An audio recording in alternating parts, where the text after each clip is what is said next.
Hello everyone, कैसे हैं आप सभी? कैसी है मेरी फैमिली? दोस्तों, उम्मीद करती हूँ सब लोग बहुत अच्छे होंगे। तो दोपहर का टाइम है, करीबन 11 के करीब बज रहे हैं और अपने सारे काम निपटा के आ गई हूँ मंदिर में पूजा करने। और मैंने अपने पिछले ब्लॉग में बताया था कि इन दिनों मेरी तबीयत ठीक नहीं है। तबीयत तो मेरी काफ़ी दिनों से ख़राब चल रही है, लेकिन मैं ज़बरदस्ती लड़ रही हूँ अपनी ज़िंदगी से।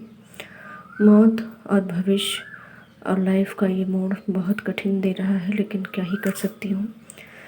आप लोग समझ सकते हैं एक लड़की की क्या ज़िंदगी होती है जब उसके पास कोई कोई पॉइंट ऑफ व्यू कुछ भी नहीं बचता है, सिर्फ स्ट्रगल के ही। तो यही है मेरी लाइफ। तो पूजा वूजा करके फिर मैं थोड़ी देर के लिए खाना खा के सो गई थी, क्योंकि दवा खा लेती हूँ तो मुझे नींद आने लगती है। उसके बाद उठ गई हूँ और अब करने वाली हूँ अपनी पढ़ाई।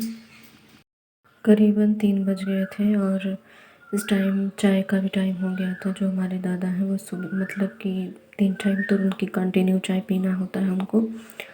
तो सबसे पहले मैंने उनके लिए चाय बनाया। वही है ना, आप कोई भी काम करना चाह रहे हो, लेकिन जो जिम्मेदारियां होती हैं उसको बिना पूरी किए आप कुछ नहीं कर सकते। तो पहले मैंने उनको चाय बना के दिया, उसके बाद फिर अपने लिए भी दो थोड़ा सा ले लिया था, क्योंकि जब भी नींद से उठो ना तो चाय की बहुत वो होती है कि थोड़ा चाय पी लिया जाए तो थोड़ा फ्रेशनेस फील होता है।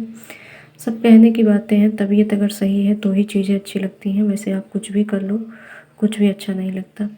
लेकिन फिर भी जबरन जो है चाय लेके आ गई थी और मैंने कहा चाय पी लेती हूँ, हो सकता है माइंड थोड़ा फ्रेश हो जाएगा। और मुझे फिर भी नींद लग रही थी, क्योंकि जो दवा मैं खा रही हूँ इस टाइम उस दवा से मुझे थोड़ा सा ऐसा लगता है कि सुस्ती हो जाती है और नींद आने लगती है। मन करता है चुपचाप सो जाऊँ, कुछ भी ना करूँ।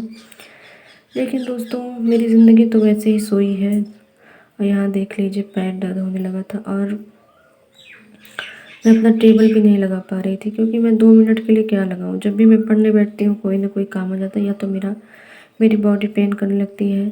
तो इस वजह से मैं उसको नहीं लगा रही हूँ। बस जैसे ही टाइम मिलता है, जैसे बैठी रहती हूँ वैसे पढ़ना स्टार्ट कर देती हूँ। तो 2 दिन से यही बुक पढ़ रही हूँ, अतीत भागवन का। और कुछ चैप्टर हैं जो समझ में आ रहे थे। दोस्तों, ये मैंने एनसीईआरटी की बुक जो है बहुत 1 महीने पहले परचेज़ किया था। काफ़ी अच्छी बुक है, लेकिन वही है ना कि तबीयत की वजह से मैं पढ़ नहीं पा रही हूँ। इस बात का मुझे बहुत दुख है और क्या ही कर सकती हूँ। वही है ना, ज़िंदगी पता नहीं क्या चाहती है। कितना भी आप कोशिश कर लो, लेकिन जब आपका वक्त आपका साथ ना दे, आपकी हेल्थ आपका साथ ना दे, तो आप कुछ नहीं कर सकते। लेकिन फिर भी बहुत कम टाइम बचा हुआ है। आप लोग समझ सकते हैं जो लोग तैयारी में हैं। इतना कम समय बचा है, 2 महीने भी नहीं है हमारे पास। एक एक दिन हमारे लिए कम होता जा रहा है।